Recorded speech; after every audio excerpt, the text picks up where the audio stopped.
भगवान भोलेनाथ भी कहते हैं कि गंगा, एक गंगा तो हमारे सिर पर है जिससे लोग त्रिवेणी में स्नान करते हैं, और दूसरी गंगा हमारे हृदय में है जो, और वो हृदय से होकर हमारे मुख से प्रकट हो गई, वो है राम कथा रूपी गंगा।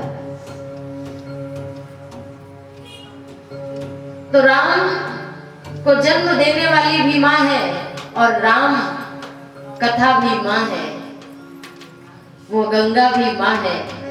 राम कथा को बढ़ाने में नारी का बड़ा हाथ है। अगर नारी नहीं थी ना वो, तो राम कथा आगे बढ़ ही नहीं सकती थी, हो ही नहीं सकती। देखो, राम जी को स्वयं प्रकट करने वाली तो कौशल्या माँ है कि नहीं? और जाने दो, कौशल्या माँ ने जन्म तो दे दिया उनको, लेकिन अगर आप आगे कथा में बढ़ो, राम जी का राज्याभिषेक होने वाला था। माता कैकेयी ने 2 वरदान अगर ना मांगे होते तो राम कथा बस राज्याभिषेक होकर पूर्ण विराम ले लेती। 7 कांड होते ही नहीं पूरे, केवल 2 ही कांड अयोध्या कांड में ही कथा विश्राम ले लेती। तो मंथरा और कैकेयी का बड़ा सहयोग रहा राम कथा को आगे बढ़ाने में। और जाने दो, अगर सरस्वती माता बुद्धि ना फेरती मंथरा की, देवता भी कुछ नहीं कर पाए। किसका आश्रय लिया? सरस्वती का, कि देवी आप ही जाओ और बुद्धि फेर दो जिससे कुछ काम बने। तो देवी का साथ लिया फिर देवताओं के द्वारा, फिर तब बुद्धि मंथरा और फिर कैकेयी ने 2 वर मांगे। इतना ही नहीं, राम जी जब आगे जाते हैं, पहले तो राम जी का विवाह होता है और जानकी जी आती हैं। स्वयं जगत जननी जगदम्बा माता सीता है, और अगर सीता के साथ में राम का विवाह ना होता तो हरण किसका होता? अगर जानकी माता ना होती तो हरण किसका होता? और कथा फिर अरण्य कांड में ही विश्राम ले लेती। वही 14 वर्ष बिता करके पंचवटी से वहीं वापस लौट आते। जाने दो, इतना ही नहीं, फिर तो शूर्पणखा जी आ गई। शूर्पणखा नहीं, हम युद्ध करवाएंगे, राम कथा वही विश्राम लेती, लेकिन शूर्पणखा धन्य है जिन्होंने राम कथा को आगे बढ़ाया। और इतना ही नहीं, जब नाक कान कट गया तो मारीच वो सीता हरण रावण करता है, तभी कथा आगे बढ़ती है। श्री राम जी तो जब सीता का हरण हो गया था तो राम जी तो पूछत चले लता तब पाती। इतना राम जी व्याकुल हो गए परब्रह्म परमात्मा लीला करते हुए कि ऐसे मोह में दिख रहे हैं राम, स्वयं सच्चिदानंद है कि पूछत चले लता तरु पाती। वृक्षों से, लताओं से राम जी ने पूछा सीता कहाँ है। आगे जब बढ़े तो सबरी माता मिली और उन्होंने कहा था कि पंपा सरहि जाहु रघुराई ताहु सुंदरी बताई। अगर सबरी माता ना होती तो राम तो परब्रह्म थे, वो कुछ भी कर लेते, लेकिन जो राम कथा को बढ़ाने की आगे बात है, सबरी माता आई, तब उन्होंने कहा हे रघुनाथ जी आप पंपा सरोवर जाओ, वहां आपको सुग्रीव मिलेंगे, उनसे आपकी मित्रता होगी। वहां जब मिल गए सुग्रीव, बाली का वध किया था भगवान ने, तब जब आगे बढ़े तो राम जी ने भेजा था कि जाओ सीता का पता लगाओ कहाँ है। सब बानर बालू खड़े थे, स्वयं प्रभा जी की गुफा में पहुंच गए, लेकिन वहां से जाने की सामर्थ्य किसी में नहीं थी। तो फिर स्वयं प्रभा ने कहा था मूंदव विवर नयन तज जाओ और पहियो सीता जनि पछताओ। स्वयं प्रभा ने कहा कि नेत्र बंद करो, और नयन जब खोल करके देखा तब सब सिंधु के तट पर खड़े थे। आगे फिर लंकिनी भी मिली थी और हनुमान जी को आशीर्वचन मिला था, और वहां पर त्रिजटा सीता जी तो विरह रूपी अग्नि में राम के प्राण ही देने वाली थी, लेकिन राम जी के चरणों में अगाध प्रेम करने वाली त्रिजटा मिली। और त्रिजटा ने कहा कि मैंने एक स्वप्न देखा है कि लंका को एक बानर ने जला करके राख कर दिया है, और रावण गधे पर बैठकर दक्षिण दिशा की यात्रा कर रहा है, और राम जी बुलावा भेजेंगे और सारा काम पूरा होगा। मेरा कहने का मतलब है कि भाई नारी का भी सम्मान होना चाहिए। यत्र नार्यस्तु पूजन्ते रमन्ते तत्र देवता। जहाँ नारी का सम्मान है, भगवान भोलेनाथ से अच्छा उपदेश और कोई दे ही नहीं सकता। कि नारी का क्या अर्धांगिनी, आधा भाग बना करके बैठाया भोलेनाथ ने, अपने अंक में स्थान दिया है कि मैं पार्वती के बिना आधा हूं। तो ऐसा भाव नारी के प्रति भोलेनाथ, जो परम विरागी है, भोलेनाथ के समान विरक्त, और इस संसार में ना कोई देव है ना और कोई देवी है ना देवता है, लेकिन भोलेनाथ कहते हैं कि नारी तो आधांग है पुरुष का, और ऐसे उसको प्रेम देना चाहिए, ऐसे आदर देना चाहिए जैसे उसका आधा अंग हो। कोई अपने आधे अंग के साथ दुर्व्यवहार नहीं करेगा, साहब करेगा कि आधे अंग को नहलाए आधे को नहीं, आधे को खाना खिलाए आधे को नहीं। इसलिए नारी का सम्मान बराबर का है, ये भोलेनाथ कहते हैं। तो कथा बड़ी गूढ़ है, लेकिन हमें आप सबको प्रसंग में भी कथा सुनानी है। तो आइए दूसरा श्लोक भवानी शंकर का ये, भवानी शंकरो वंदे श्रद्धा विश्वास रूपिणो याभ्याम विना न पश्यन्ति सिद्धा स्वान्ता स्थमीश्वर।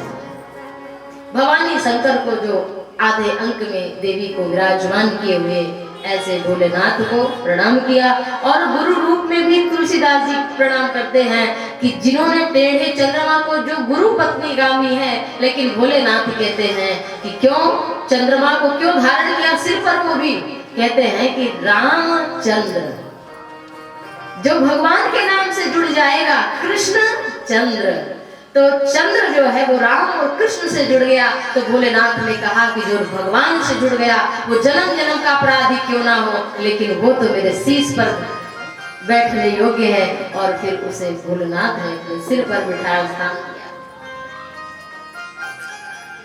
फिर माता सीता को प्रणाम किया है, भगवान श्री हरि के चरण कमल को प्रणाम किया है, जिनके चरण कमल इस संसार सागर से जाने पार जाने के लिए नौका के समान है। नाव ना हो तो चाहे जितना अच्छा आदमी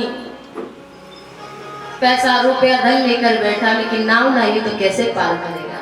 तो ये जो संसार रूपी नदी है, इसको पार करने के लिए भगवान के चरण कमल दृढ़ नौका के समान है।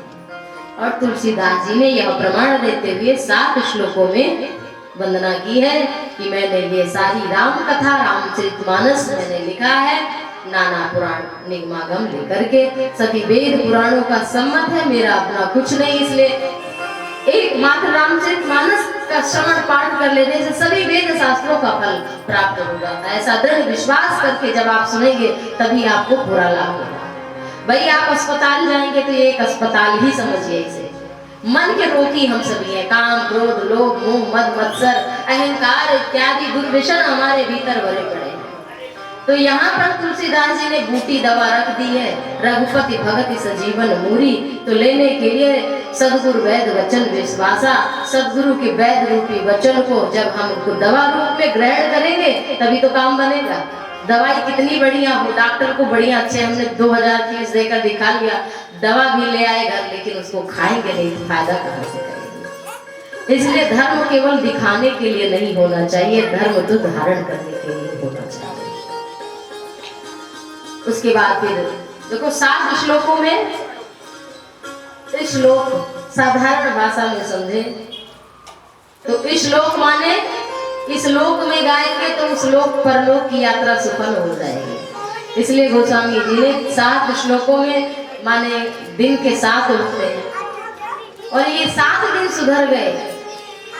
आज मैं सुबह ही देख रही थी, मैं घड़ी के थोड़ा नीचे घड़ी टंगी थी तो उसके पास खड़ी हो गई। मैं अपना अनुभव बता रही हूँ। वैसे तो हर पल ये अनुभव होता ही है, जो भगवान के नाम का सुमिरन करता है उसे अनुभव नहीं करना पड़ता। स्वयं प्रभु श्री राम जी सारे अनुभव से प्रदान कर देते हैं, दान कर देते हैं। दान मुकुति धन धर्म दान के। और एक चीज नहीं दान करते हैं, राम कथा को गाने और सुनने वाले को दान ही मुकुट दान में देते हैं। क्या? मुक्ति, धन, धर्म, धाम, जो भी चाहिए वो राम कथा अगर आप गा रहे हैं तो आपको ये सब कुछ मिलेगा दान स्वरूप में। क्यों?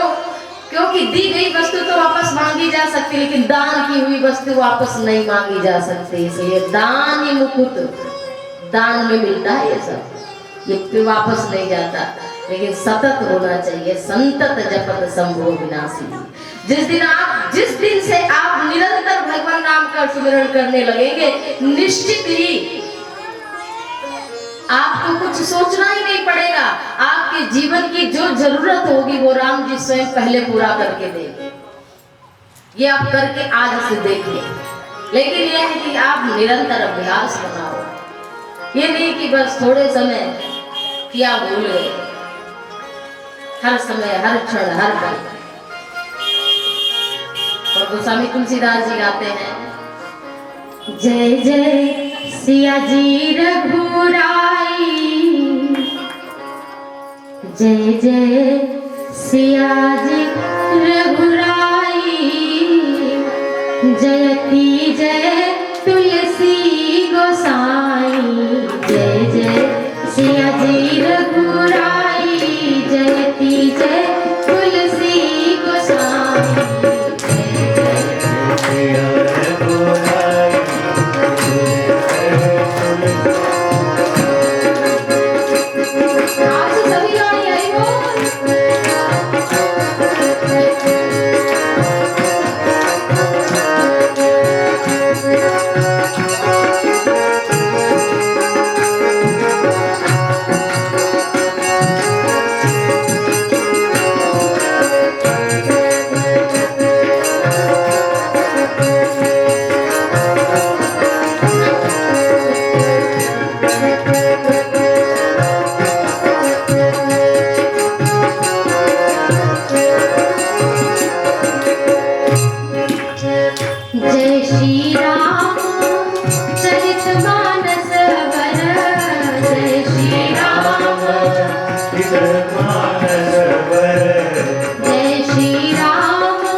शिव जी ने मोहर लगाई, जय तुलसी गोसाई।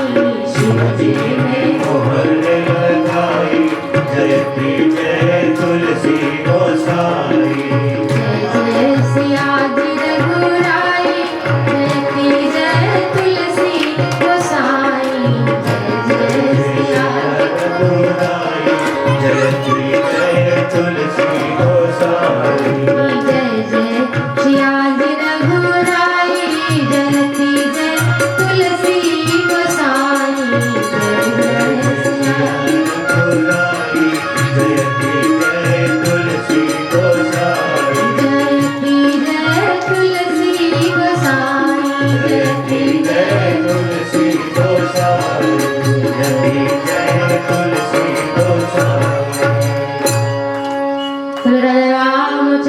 भगवान की जय। तो श्री रामचरितमानस गोस्वामी तुलसीदास जी ने हम सबके कल्याण के लिए लिखा है, सुंदर रचना की है जिसपे भोलेनाथ ने अपनी मुहर लगाई है।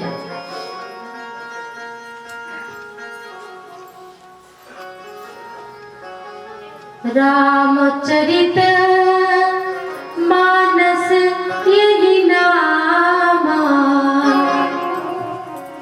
सुनत श्रवण पाई विश्रामा। रचि महेश निज मानस राखा, पाई सुसमऊ शिवासन भाखा। तो वही रामचरितमानस। रामचरितमानस में कितने कांड है सबको तो पता ही है, 7 कांड। और श्रोता वक्ता 4 है। कौन कौन है? सबसे पहले दीनता का घाट है, दैन्य घाट, जहां तुलसीदास जी कहते हैं कि मोरे मन प्रबोध जही हुई। सबसे पहले मैं किसे सुना रहा हूं? कोई सुने ना सुने, हमारा मन सुन ले। और दूसरा घाट है, देखो रामचरितमानस सरोवर है ना, तो घाट भी 4 हैं। तो 4 घाट। एक तो दीनता का घाट है, दीन बनकर के भगवान की शरण में पहुंच जाओ। दीन बंधु भगवान को कहा जाता है, मीर बंधु नहीं है वो दीन बंधु। तो सबसे पहले तो अपने को दीन मानो। और दूसरा घाट है कर्म घाट, जहां पर भरद्वाज जी को याज्ञवल्क्य महामुनि तीर्थों के राजा प्रयागराज में माघ महीने से कथा प्रारंभ करते हैं। और ये माघ महीना चल भी रहा है। हम सब बड़भागी हैं, माघ महीने में राम कथा सुनने का विशेष लाभ है। ऐसे तो हर दिन हर समय है। और जो तीसरा घाट है वो है कैलाश, जहां भोले बाबा अपनी अर्धांगिनी माता पार्वती को कथा सुना रहे। वो है ज्ञान घाट। वंदे बोधमय नित्यम गुरुम शंकर रूपिण, जहाँ बोधमय बोध स्वरूप ज्ञान स्वरूप भगवान भोलेनाथ हैं। श्रद्धा वंदे श्रद्धा विश्वास रूपिणो, विश्वास स्वरूप भगवान शिव और श्रद्धा स्वरूपा माता पार्वती। श्रद्धा बिना धर्म नहीं हुई। देखो, तो ज्ञान घाट पर भोलेनाथ माता पार्वती को कथा सुना रहे हैं। और चौथा घाट है भक्ति का घाट।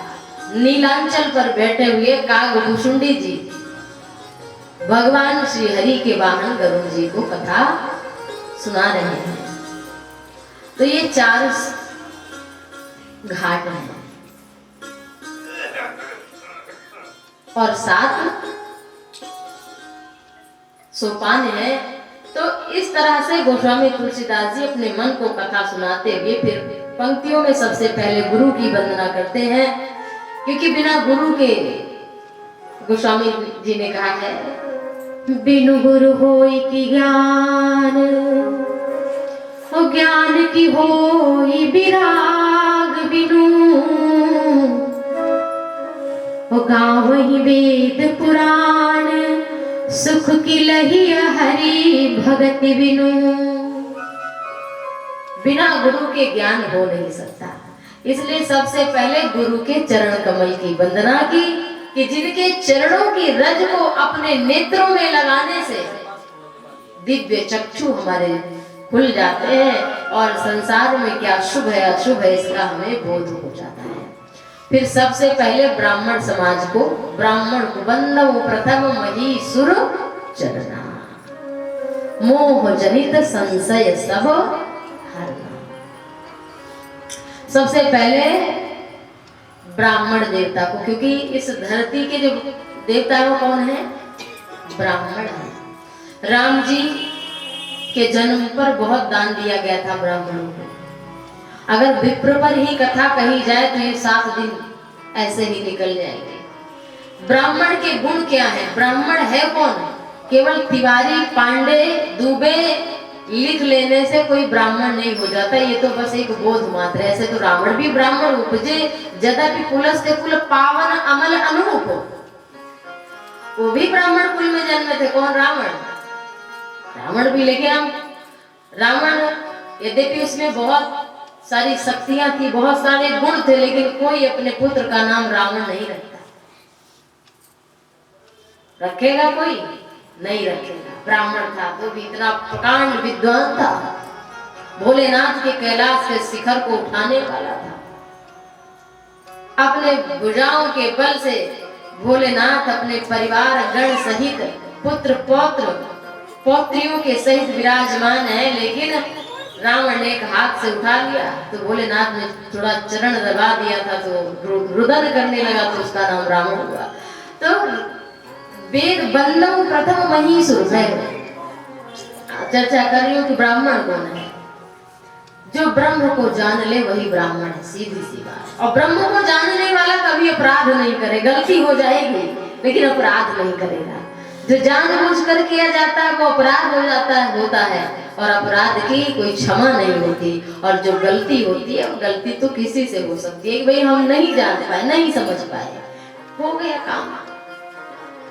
लेकिन तो इसलिए बंदा खान पान सब तो बिगड़ गया, पहनना बंद हो गया। जो ब्राह्मण को धारण करना चाहिए ना तो सिखा है, ना त्रिकाल संध्या है, ना तो भगवान नाम उच्चारण है, ना कभी मस्तक पर तिलक। क्या हम कथा में बैठे तभी तिलक होना चाहिए? जितने साधु हुए हैं वो ज्यादा गृहस्थी हुए हैं। वशिष्ठ को ले लो, अत्रि को ले लो, च्यवन को ले लो, शरद्वान को ले लो, व्यास को ले लो, जितने आप संतों को देखेंगे 99% गृहस्थ हैं, लेकिन उनका वस्त्र एक जैसा था, उनका आचरण एक जैसा था, वो धर्म के अनुकूल चलते थे। और भगवान तो किसके लिए उतार लेते हैं? भगवान अवतार किसके लिए लेते हैं? ब्राह्मण के लिए,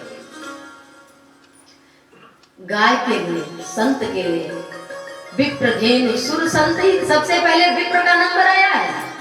और राम जी के वैसे तो बहुत सारे कारण है राम जन्म के, लेकिन एक मुख्य कारण जो है वो है सबसे पहले लिखा विप्र धेनु, सबसे पहले ब्राह्मण को लेके आए।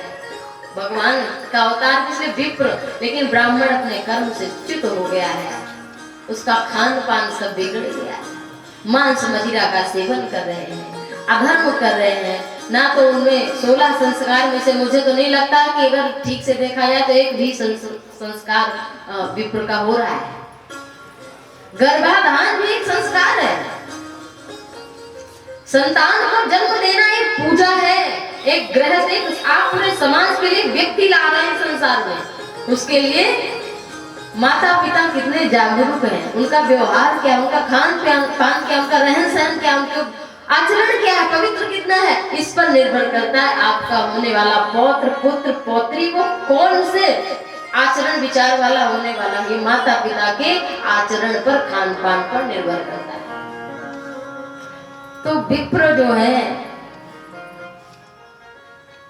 उनका सबसे पहले तो खान पान बिगड़ गया है, भक्षा भक्ष खाने लगे। तो गोस्वामी तुलसीदास जी कहते हैं कि बंदों प्रथम मही सुर चरना। अगर ब्राह्मण जाग जाए ना तो उससे सारा संसार डर जाता है। और तीर्थराज प्रयाग में देखो विदेशी लोग भी आकर के नतमस्तक हो रहे हैं। विप्र अगर अपने में जाग जाए ना तो फिर उससे कोई जीत नहीं सकता। स्वयं भगवान भी ब्राह्मण का सम्मान करते हैं। तो इसलिए सबसे पहले बंदम प्रथम मही सुर चरना, अमोह जनित संशय सब हरना। ब्राह्मण कौन है? जिसके जीवन में मोह निशा सब सोवनिहारा, देखिए सपन अनेक प्रकारा। जिसके जीवन में मोह रूपी रात्रि समाप्त हो गई है और जिसे खुद ही नहीं दिख रहा है। एक आदमी गाड़ी लेके जा रहा था, मोटरसाइकिल, तो पुलिस वाला रोक रहे, रुको रुको रुको, गाड़ी भगाए, कहाँ ले जा रहे हो? तुम्हारे गाड़ी में लाइट नहीं है। तो उसने कहा कि अरे भागो आगे से, लाइट तो नहीं है, ब्रेक भी नहीं है इसमें। ऐसे ब्राह्मणों की दशा है, अपना देख ही नहीं पाते तो दूसरों को क्या तारेंगे, कहाँ ले जाकर के ये जीवन रूपी गाड़ी गिरा देंगे, क्या पता। तो बन्नो प्रथम वही सुरचरना मोह जनित संशय, स्वयं संशय रहित हैं और दूसरे के संशय को निवारण करने वाले हैं। फिर साधु की वंदना की। साधु का चरित्र है साथ कलिकाल में, वस्त्र के साथ साथ में चरित्र है। साधु का अर्थ है जो सध गया है। सध का मतलब जो निपुण हो गया है, साधना पथ को जान गया है, वो उसने तपस्या कर ली है भली भांति, उसको कहा जाता है साधु। जिसको उठना बैठना आज के इस कलिकाल में बोलना आ जाए ठीक से, समझो भैया वो सधा हुआ है, इतना भी कर ले। इस कलिकाल में अगर हम किसी से ये उम्मीद करें कि बड़ी तपस्या करेगा या हम करेंगे ठंडा पानी, वो किसी से कहो नहा लो, जो 4 बाल्टी नहा लो, वह भैया क्षमा करो हमें 1 ही बाल्टी नहाते हैं। तो यहाँ तपस्या की क्या, जब गर्म पानी ना हो तो नहा ही ना पाए, गर्म पानी चाहिए। अभ्यास की बात है। इतना कपड़ा स्वेटर हम लोग पहनते हैं, लेकिन मुंह में कभी पहनते हैं कुछ? ध्यान दो, हाथ में इतना कहाँ पहनते हैं। और मुंह का स्वभाव हो गया सदैव खुला रहता है, तो उसको ठंडी नहीं लग रही, लगती तो है, आँख नाक देखो सब कभी भी ठंडा हो जाता है, लेकिन उससे कोई प्रतिकूल ज्यादा प्रभाव नहीं पड़ता। क्यों? क्योंकि उसका अभ्यास हमने ऐसे ही बना दिया है।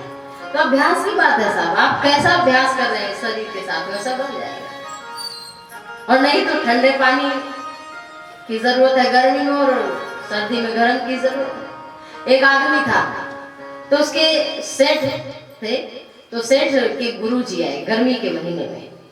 तो सेठ ने सोचा कि हमारे गुरुजी आए हैं और गुरुजी की खूब सेवा करेंगे, मई जून का महीना, तो गुरुजी आए। तो उस समय इतनी सुविधा नहीं थी, तो गुरुजी ने बढ़िया घर में पोछा लगवाया जून के महीने में, और कहा बर्फ कमरे में थोड़ी बर्फ रख दो, थोड़ा कमरा ठंडा बना रहे, पंखा चला दो। तब ऐसी नहीं थी, सारी व्यवस्था कर सेठ ने। उनका जो मुनीम था सेठ जी का, वो भी देख रहा था, मन में यही सोचे जा रहा था कि हमारे गुरुजी जब आएंगे तो हम भी ऐसे ही सेवा करेंगे, हम भी। अब एक चीज वो देखता, अब जब गुरु जी आए तो भाई शीतल जल घड़े में रखा हुआ, उनका चरण पखारा गया, उनको शीतल जल लाकर नहलाया गया गुरु जी को। मन में मुनीम भी बड़ा खुश हो रहा था, हमारे गुरु जी आ जाएंगे, कहीं आ गए तो हम भी ऐसी सेवा करेंगे। वहीं के सेठ जी के गुरु जी तो चले गए, 4-6 महीने बीते तो मुनीम जी के गुरु जी आ गए। जब मुनीम जी के गुरु जी आए तो वो था जनवरी का महीना। अब उसे समय का ज्ञान तो था नहीं, बस वो इतना ही जानता था कि बस हमें भी गुरु जी की जैसे हमारे सेठ ने सेवा करी है वैसे हम भी करेंगे। अब तो भाई घर में पोछा लगवाया, तो सोचा गुरु जी ने कि भाई हो सकता है हमारा सम्मान करने के लिए इतना कि पूरे घर में पोछा चौका लगवा रहा है। बड़े खुश हुए, वाह, पंखा भी चलवा दिया। गुरु जी ने कहा प्राण लोगे क्या, पंखा बंद करो। अब वो बोले कि मुनीम नहीं गुरुजी, जैसे हमारे सेठ जी ने किया था सब हम वैसे करेंगे, भले मुझसे अमीर आदमी नहीं है। गुरुजी ने कहा कि चलो भैया पंखा बंद करो, हमें ठंडी लग रही। कहा नहीं गुरुजी, जैसे हमारे सेठ जी ने ठंडा जल मंगवाया, गुरुजी ने कहा लगता है प्राण ही चले जाएंगे। ऐसी सेवा से लोगों को बुलाया था, इनको समझाओ भाई कि अभी वो मई जून वाला समय नहीं, अभी तो दिसंबर जनवरी का महीना है। यहाँ तो गर्मी की व्यवस्था होनी चाहिए, ठीक है वैसी व्यवस्था, लेकिन यहाँ तो कुछ आग जलाओ, अलाव जलाओ, गरम जल ले आओ, लेकिन वही सब। तो उसको समय का ज्ञान ही नहीं था। तो समय के अनुसार सारा कार्य करना चाहिए। तो साधु वो है जो सदा हुआ है, और कलयुग में यही तपस्या है। अच्छा आप किसी से बोल लो, थोड़ा कोई आपसे जोर आवाज में बात करे तो सहन शक्ति बढ़ा लो, वरना हम पलट के जवाब नहीं देंगे। पति पत्नी में यही बात हो जाए, भाई भाई में यही बात हो जाए, तो बताओ उस घर में हमें नहीं लगता है कि जल में लेट करके सांस बंद करके और आग सेक करके तपस्या, जून के महीने में ऐसी तपस्या नहीं करनी होगी। बस कलिकाल में तो यही तपस्या है कि बड़ा भाई कुछ कहे या छोटा भाई, तो आपस में कभी एक शांत हो जाए, कभी दूसरा शांत हो जाए, कभी देवरानी शांत हो जाए, कभी जेठानी शांत हो जाए। तो बताओ ये तपस्या है कि नहीं? बताओ ऐसा घर हो जाए तो कोई मंत्र पढ़ना पड़ेगा कि इसी से बात बन जाएगी? हमें तो नहीं लगता कोई मंत्र पढ़ना पड़ेगा, इतना बहुत होगा, सहन शक्ति आ जाए, तपस्या है भाई। अगर आप ऐसा करें तो निश्चित ही आप तपस्वी हैं। आपने फिर और सारे समिति जल भरई तलावा जिन सदगुण सज्जन कहीं आवा। तो धीरे धीरे ये चीजें जब आप करेंगे तो दूसरी चीजें अपने आप आ जाएंगी। तो ये तपस्या बढ़ाइए, कल से आज से शुरू करिए, थोड़ा सा होना चाहिए, नहीं तो क्रोध क्या नहीं कर सकता है। लोग बिना मतलब के बोलते रहते हैं। एक आदमी ने कहा कि कुत्ते बहुत भौंक रहे हैं, तो दूसरे का भौंकते ही कुत्ते हैं। जो ज्यादा बोले समझ लो, भौंकते ही कुत्ते। तो ऐसी ये जो एक मानसिकता हमारी वही अच्छी हो रहा है, वो कलिकाल में वही सबसे बड़ी तपस्या है। और गोस्वामी जी ने फिर सत्संग की बड़ी महिमा कही है। तो अगर हम 43 दोहे के बाद तो शिव कथा शुरू होती है, अगर यही चर्चा करें तो मुझे लगता है 7 दिन तो इसी में निकल जाएगा और आगे का अवसर भी नहीं मिलेगा। तो समय अनुकूल गोस्वामी जी ने सबको प्रणाम करना प्रारंभ किया, संत को किया। लेकिन अब गोस्वामी जी तुलसीदास जी कहते हैं, बहुरी बंदी खला गण सति भाए, अजय बिनु काज दाही।